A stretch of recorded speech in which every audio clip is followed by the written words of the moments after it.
Buenas tardes, estos 50 años cuando se quebró la democracia. Hoy estamos acá entrevistando a Iván Carrasco Mora.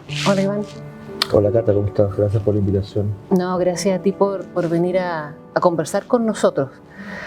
Iván, para quienes no sepan, tú eres hijo de José Carrasco Tapia. Quizás podrías contar un poco, dar contexto, porque estamos con el interés profundo de que la gente tenga claro que estos hechos pasaron y además conozca a las personas, ¿no? ¿Quién era José Carrasco Tapia? Bueno, mi padre fue un periodista chileno que fue asesinado en la dictadura en el año 86, secuestrado en la casa después del atentado contra Pinochet, militante del MIR de Chile, periodista de la revista Análisis, era editor internacional de la revista Análisis, miembro del Movimiento Democrático Popular, en ese tiempo una articulación de izquierda que reunía varios partidos de izquierda, y además dirigente regional del Colegio de Periodistas. Mi padre había sido, preso político en los primeros años de dictadura, fue detenido en el año 74 en Talcahuano, en Concepción, digamos, en Biobío. Estuvo desaparecido varios meses hasta que apareció después en una de las bases de la Armada allá en Biobío, trasladado a Chile, salió al exilio el 77 a Venezuela. Fuera de Chile, por supuesto, hizo labor militante en su partido y como periodista. Trabajó en la revista Punto Final afuera de Chile, como editor internacional también ahí, y en otras labores más en Venezuela y después en México. Y volvió a Chile el año 84 con nosotros. Juntos volvimos con él, yo, mi hermano, su pareja en ese minuto, Silvia Vera, con Alfredo, su otro hijo, a vivir a Chile. Nos vinimos acá más o menos como en mayo, junio del año 84. Vivimos juntos con él hasta el día que lo mataron, el 86. A tu padre lo matan. Nos apostaron, digamos, un comando de la CNI que después supimos había sido encabezado por Álvaro Corbalán, digamos, el operativo que mató a 4 dirigentes de izquierda, a mi padre, a Abraham Muscavich, a Felipe Rivera y a Costumbre de Urraza, que fueron los 4 asesinados como venganza, digamos, del atentado de Pinochet. A mi padre lo fueron a buscar a la casa. Rompieron en la casa, lo sacaron de la casa, lo secuestraron y lo mataron a los pocos minutos, lo acribillaron en una de las murallas del cementerio Parque Recuerdo que da hacia la calle Vespucio, hacia Américo Vespucio. Ahí fue encontrado el día siguiente, en este caso Silvia reconoció en la morgue y ahí supimos que había sido asesinado, porque en el primer momento pensamos que había sido detenido, preso, porque ese mismo día habían detenido otros dirigentes políticos. La primera esperanza es que haya sido detenido, pero después ya supimos el asesinato de él. ¿Qué edad tenías tú, Iván? Yo tenía 16, mi hermano Luciano tenía 14 y el Alfredo tenía 11 años. Plena adolescencia y preadolescencia. Claro, todos éramos niños en la práctica, sí. Es increíblemente brutal la imagen de esta situación en esa edad. ¿Qué pasa inmediatamente con ustedes? Tomando en cuenta que además estaba con la pareja, tu madre aparece, ¿qué pasa con el resto de la familia? ¿Cómo se mantienen en Chile? Claro, bueno, mi madre ese tiempo, mi madre biológica vivía en México, nosotros estábamos viviendo en Santiago, ahí en la calle Santa Filomena con Purísima, que es donde lo secuestran a él, con Silvia, su pareja, con Alfredo, que además también Alfredo es hijo de Alfredo García, un detenido desaparecido en Valparaíso. Se conoció con Silvia, mi padre con Silvia, mientras Silvia estaba buscando a su marido, se conocen, después se emparejan. Vivíamos los 5 en ese departamento y hace una vida bien bonita, familiar, a pesar de todas las peripecias de la dictadura y de la vida de mi padre, lo que pasaba en ese tiempo. Logramos hacer, o ellos como cabeza de familia, digamos, lograron hacer una convivencia familiar muy alegre, muy bonita, muy buena. Y por supuesto después de todo se rompe, después del asesinato de mi padre, nosotros a fin de ese año nos fuimos a México nuevamente, yo con Luciano, con mi hermano, a México, a vivir con mi madre que estaba allá, y volvimos el año 88 nuevamente a Chile los dos, ya digamos por nuestra propia voluntad y nuestra propia, digamos, disposición a llegar a Chile de nuevo. En estos años les toca crecer. ¿Qué hacen ustedes? Porque tú tienes participación política. ¿Cómo dirigen eso? Bueno, desde chicos nosotros siempre tuvimos participación política. De hecho, antes que mataran a mi padre, yo por lo menos y también Luciano participábamos en el movimiento secundario que estaba articulándose en Santiago. Un poco por la influencia familiar, estamos muy cercanos al MIR, por supuesto. Yo participé en ese tiempo en lo que era una pequeña base, una célula ahí de la Juventud Rebelde Miguel Enrique en la Liceo Lastarria, donde yo estudiaba. Estudié ahí segundo y tercero medio. Bueno, y siempre fue activo en la lucha social, la verdad, y política desde chico, la verdad. Y bueno, después del asesinato de mi padre me tocó también, de alguna manera, por esa circunstancia, participar un poco en el tema de derechos humanos y la solidaridad también con Chile, fuera de Chile. Me tocó varias veces en participar ya en México ese año que después de la muerte de mi padre en actividades, en solidaridad con Chile, denuncia por la violación de derechos humanos, por supuesto homenaje de mi padre, y que bueno, por haber sido periodista y por haber sido menos conocido en el ámbito público internacional, se le hicieron muchos homenajes, muchos premios. Me tocó ahí participar mucho en ese homenaje, en esa actividad. Y después de vuelta a Chile en el 88, bueno, me metí de lleno en la actividad estudiantil, después poblacional, sindical, y bueno, y ahora en la actividad política. He seguido ese camino desde muy chico y orgulloso también de la historia que de alguna manera también represento y que soy parte, ¿no es cierto? No solamente por mi padre, sino también por una generación muy larga de compañeros y compañeros militantes de izquierda que dieron su vida por la lucha por una sociedad, por la lucha por reivindicar, digamos, y por levantar a nuestro pueblo, a la clase trabajadora como protagonismo de la historia.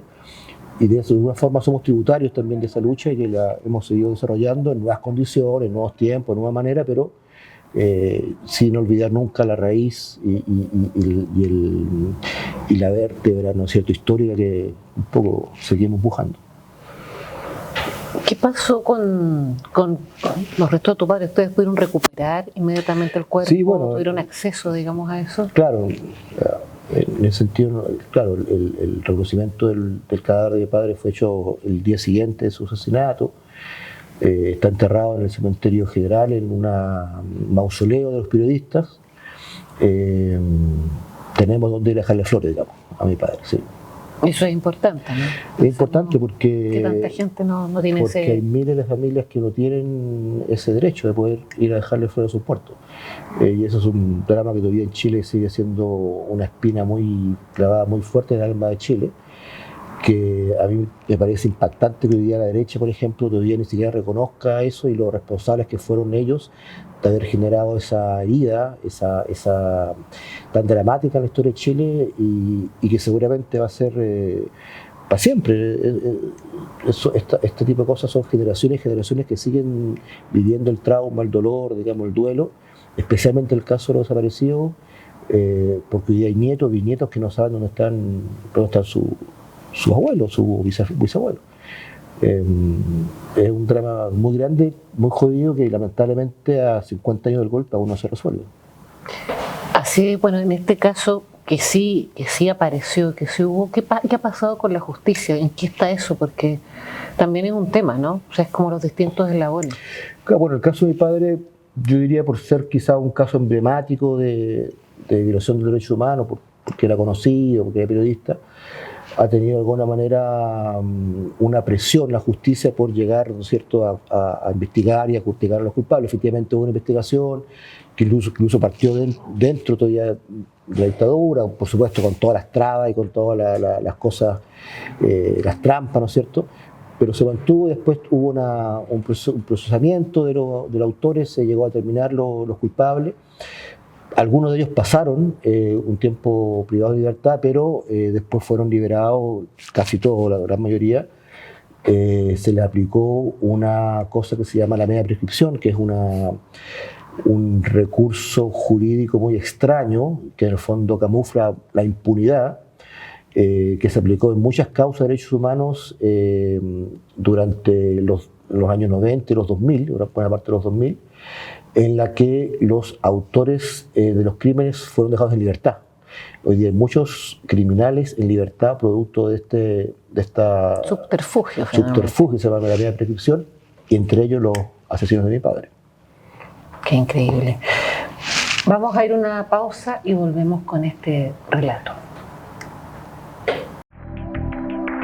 Vengan la muerte de los 5 escoltas asesinados en el atentado contra el general Pinochet. Esa fue la orden y el periodista vinculado al MIR, José Humberto Carrasco Tapia, uno de los objetivos para cumplirla. En menos de 24 horas lo detuvieron. Lo que vino después lo convirtió en uno de los mártires del periodismo nacional.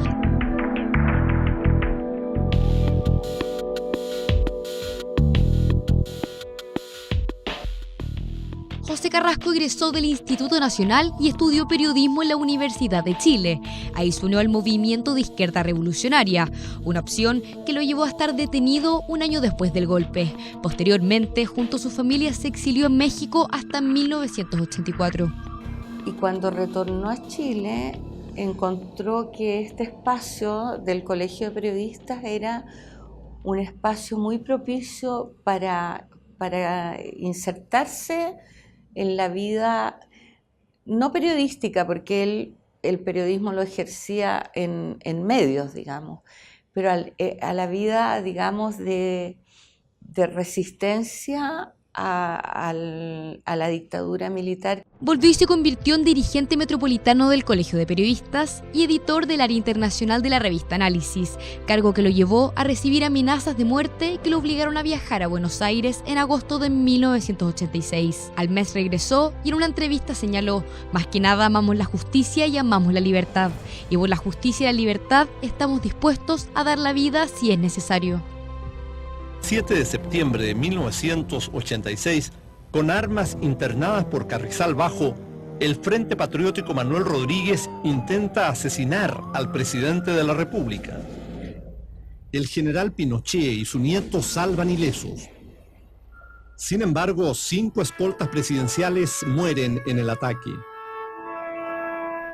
El fallido atentado al general Pinochet marcaría de manera indirecta pero fatal la vida de este periodista. El equipo que estaba en la revista Análisis, reunido en la casa de una editora, recibió la primera señal de que estaban en la mira de los servicios de inteligencia de la dictadura. Pasan 6-7 minutos, teléfono suena en la casa de la María Oliva Monker, Pepe Carrasco, que era un periodista así, pero de mentalidad periodística total, y dice: Juan Pablo, Fernando, María Oliva, hay que parar la revista. No podemos sacar la revista sin la noticia más importante que acaba de ocurrir. Fue el último contacto que tuvieron con el periodista aquel 7 de septiembre. Al día siguiente, alrededor de las 5 de la madrugada, miembros de la CNI llegaron hasta la casa de José Carrasco en Santa Filomena 111. En presencia de su familia, los secuestraron. Echaron a esta persona y el diálogo que probablemente ustedes ya conocen, de que no importa que no se ponga los zapatos porque no va a ser necesario. El miedo de los hijos. Su familia, periodistas y amigos lo buscaron, mientras del gremio donde trabajaba hicieron turnos hasta que una llamada alertó sobre el hallazgo de un cuerpo sin vida. Se confirmó que era Pepone. El momento probablemente lejos, más duro que me ha tocado vivir nunca.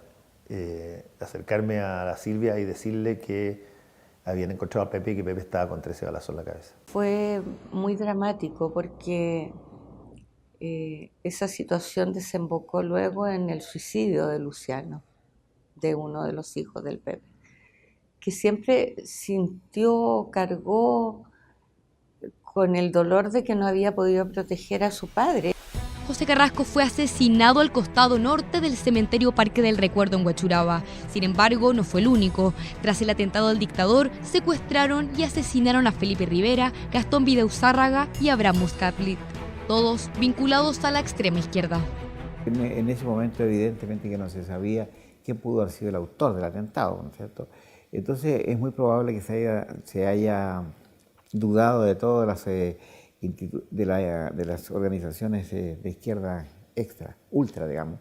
Y como este señor, lo supe en el proceso, era representante del MIR, entonces pudo haber sido el Frente Manuel Rodríguez, pudo haber sido el MIR, entonces buscaban personas que pudieran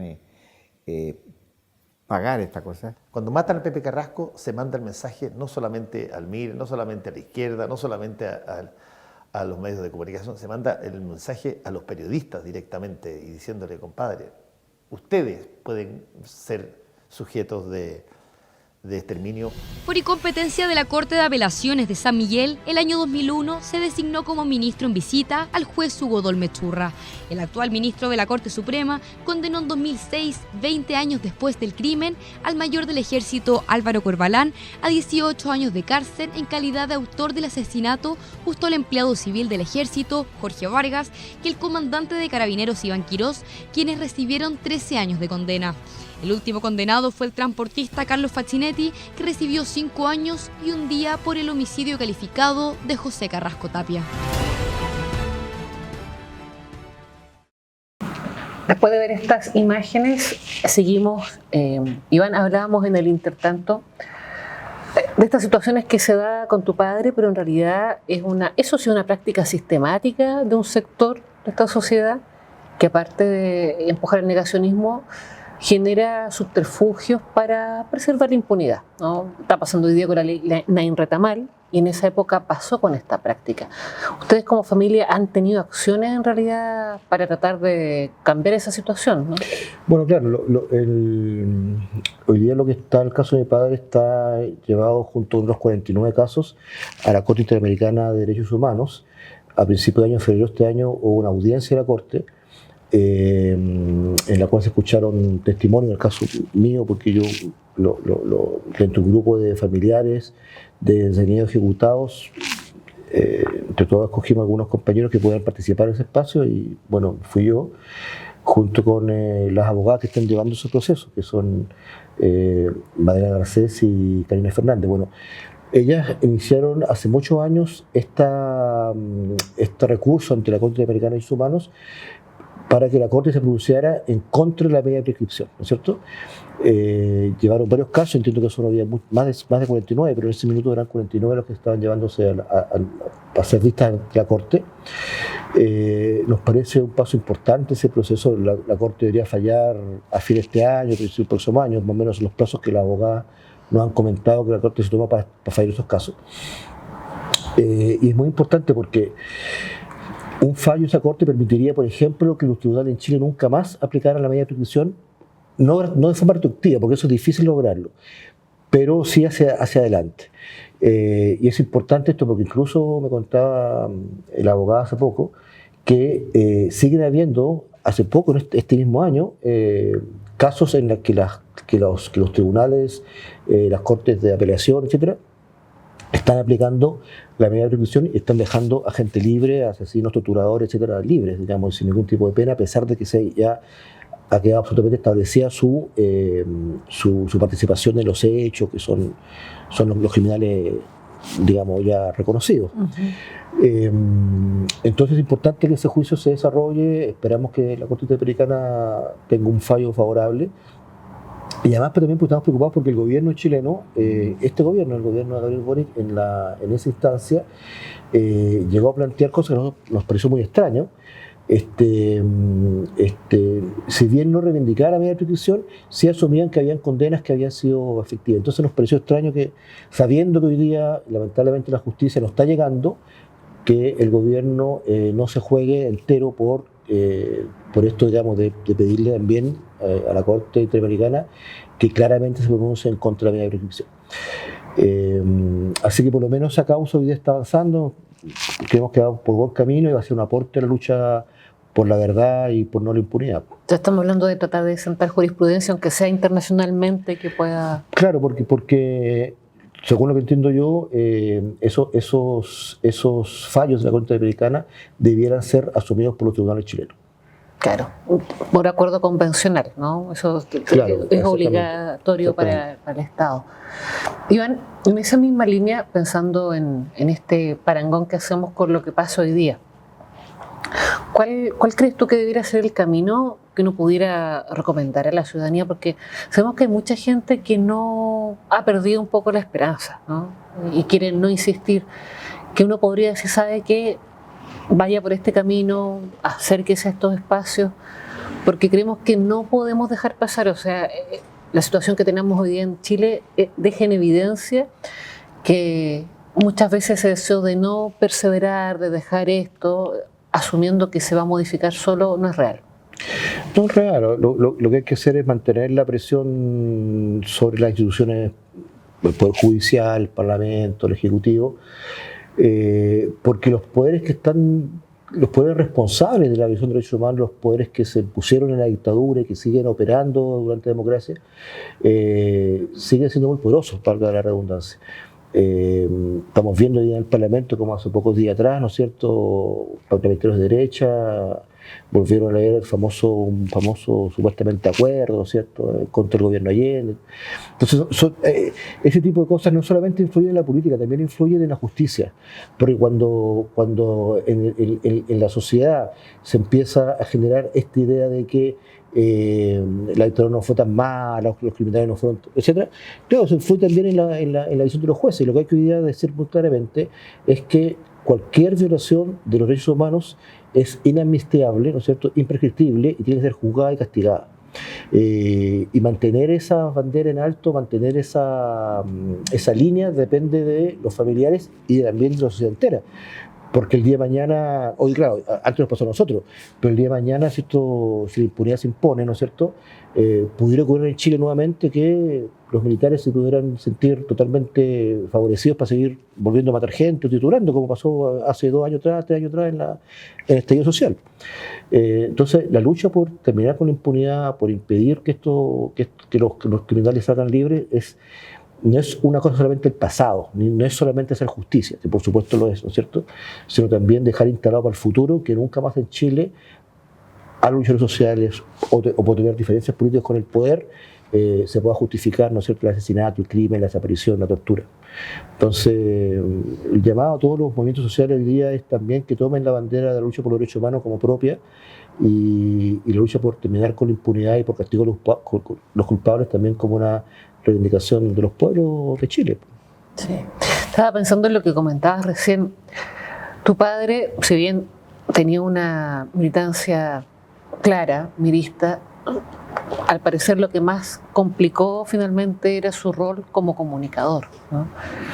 Claro, o sea, bueno, lo que hemos sabido nosotros por investigación, que la dictadura mantenía una cantidad, digamos, de militantes de izquierda que lo seguían, que estaban permanentemente chequeados, digamos, porque la reacción represiva de la dictadura rápida para eso era necesario tener esa. Entonces, cuando pasa el atentado, la orden, digamos, que viene Pinochet y del alto mando de la dictadura era vengarse, ¿no es cierto? A eso me refiero. Y necesitaba, claro, justamente vengarse de manera contundente. Entonces buscaron ejemplificadora y buscaron unas figuras públicas, militantes, por supuesto. Entiendo que también en ese minuto intentaron asesinar a un abogado importante de derechos humanos. Se salvó, afortunadamente. Y claro, mi padre era una figura pública y su asesinato, según la dictadura, digamos, iba a marcar, me imagino yo, claro, un ejemplo, ¿no es cierto?, a seguir y para amedrentar, digamos, a la fuerza democrática en Chile. Ahora, en la práctica, la muerte de mi padre aceleró mucho la lucha, a mi juicio, contra la dictadura porque fue un caso repudiado internacionalmente. Incluso hasta el ministro Cuadra en ese tiempo, que era ministro secretario general de Comunicaciones, creo que era Cuadra, tuvo que salir a tratar de desmarcarse del hecho, hizo declaración en la prensa, cosa que en general no ocurría con los crímenes de la dictadura, que un ministro de la dictadura tuviera que salir a... Bueno, yo creo que la lucha por los derechos humanos en dictadura fue una de las principales movimientos que logró derrotar a Pinochet y y creo que la lucha por la justicia y por la verdad en el caso de mi padre fue también parte de ese proceso importante. Sí, claro, lo comentaba porque este hecho tan a ojos vistas, acribillamiento, era con total intención, ¿no?, de que fuese visto y fuese mostrado como ejemplo a otras personas. Iván, pensando un poco en el momento actual, ¿tú crees que debiéramos tomar ciertas medidas sociales, ¿no?, para lograr destrabar estas situaciones de la situación judicial, situación, pero es porque justamente el Poder Judicial está muy al debe en todos estos procesos, ¿no? Se ha quedado atrás, no ha logrado generar penas, pero tampoco ha sido capaz de desactivar este tipo de modelos o fórmulas que permitirían impunidad. Bueno, claro, hay todavía mucho que hacer. Recién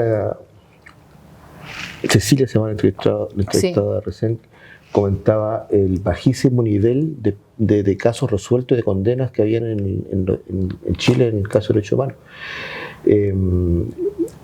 La justicia tiene un papel que hacer, por supuesto que sí, el Ejecutivo también, el Parlamento, la sociedad en general. Yo creo que hay avances importantes. ¿En qué sentido? En el sentido, por ejemplo, que esto que lo hablábamos recién, ¿no?, el próximo fallo de la Corte Interamericana, yo creo que va a ser un fallo importante, contundente, para terminar con la impunidad, o por lo menos con parte de la impunidad. Creo que he dicho también que hoy día, por ejemplo, los militares chilenos sepan, y espero que sepan, que si vuelven a violar derechos humanos no van a poder salir de Chile, porque inmediatamente la justicia hoy día a nivel internacional tiene reglas, ¿no es cierto?, que permite juzgar, ¿no es cierto?, por ejemplo, a un torturador en cualquier país del mundo, ¿no? Sea, la tortura hoy día está establecida como un crimen contra la humanidad y por tanto puede ser juzgado en cualquier parte del mundo. Y creo que es importante que los militares chilenos sepan que no pueden torturar a nadie más o ejecutar a nadie más, porque una vez que pongan una pata fuera de Chile los van a tomar presos y van a ser condenados, procesados y enjuiciados.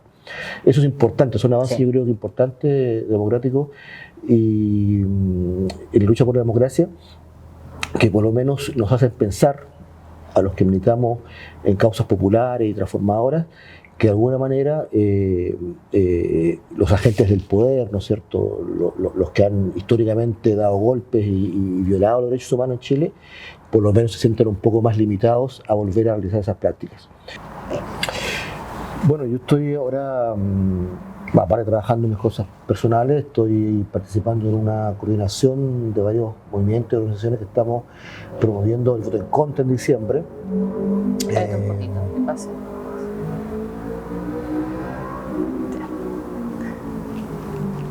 Y porque bueno, varios hemos llegado a la conclusión que este proceso de nueva constitución es un tongo, de su origen, desde cómo se articuló, hasta el contenido que está saliendo y discutiendo hoy día, digamos, entre estos consejeros, que se llaman los tipos que están discutiendo esto.